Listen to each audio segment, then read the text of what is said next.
ആശാനെ വന്നോ? അനുരാഗം വന്നു. അനുരാഗം വന്നോ? ആർക്കെ? എനിക്കോ? അനുരാഗം ബസ് വന്നു. ഓ, അനുരാഗം ബസ്. അതിനുവേണ്ടിയല്ലേ കംപ്ലീറ്റ് ജനവും കാത്തു നിൽക്കുന്നത്.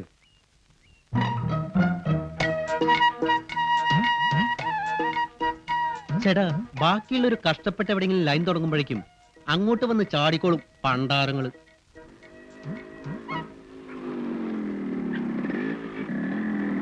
ചേട്ടാ, അനുരാഗം ബസ് വന്നു പോയി. ചേട്ടാ വന്നുപോയി. അതിലാരും നിന്റെ അമ്മായിമ്മ വന്നിറങ്ങണ്ട.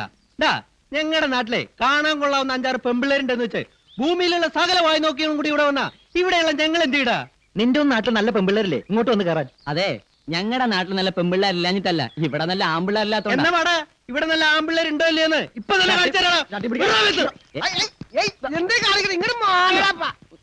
എന്തിനാ നിങ്ങൾ ഇങ്ങനെ തമ്മിൽ തല്ലുന്നത്? നമുക്ക് ആളമണ്ണം പങ്കിട്ടെടുക്കാൻ മാത്രം പെമ്പിള്ളേർ ആ ബസ്സിലോ നടക്കുന്നുണ്ടല്ലോ. പിന്നെ എന്തിനാണ് അപ്പൊ ബഹളം? വരുന്ന അടുത്തവന്മാര്. വിട്ടോ, ജീവൻ വേണമെങ്കിൽ രക്ഷപ്പെട്ടോ. ഇന്ന് ബസ്സിൽ അവര് മാത്രമല്ല, അവരുടെ ചേട്ടൻ ഹിറ്റ്ലറുണ്ട്. ഹിറ്റ്ലർ. ഹിറ്റ്ലറാ? സുലൈമാനെ,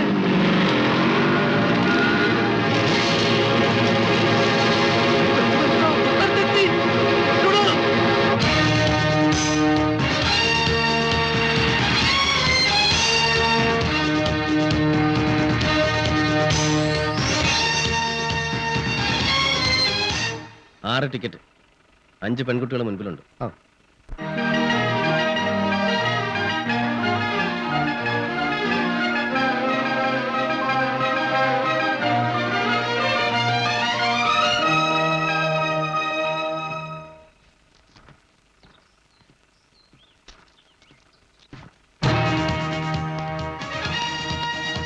ഇങ്ങോട്ടാ. പെമ്പിള്ളേർ ഇറങ്ങുമ്പോ ചവിട്ടുപടി എന്ന് പറയുന്നു.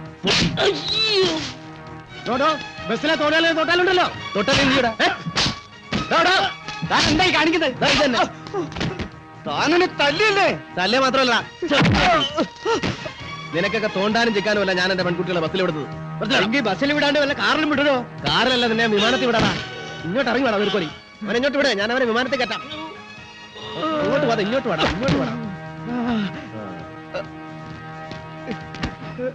മേലാൽ ഈ ബസ്സിൽ കയറുന്ന എന്റെ പെങ്ങന്മാരുടെ ദേഹത്തെങ്ങാനും കയറി ഉറഞ്ഞോ ഒരിഞ്ഞുകളെ ഞാൻ.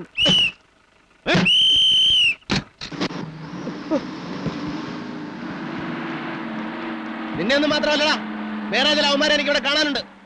എന്റെ പെൺകുട്ടികൾ വഴിയെ പോകുമ്പോ കൈവീശി കാണിക്കുകയും വിസിലടിക്കുകയും ചെയ്യുന്ന ചില ഞരമ്പ് രോഗികളെ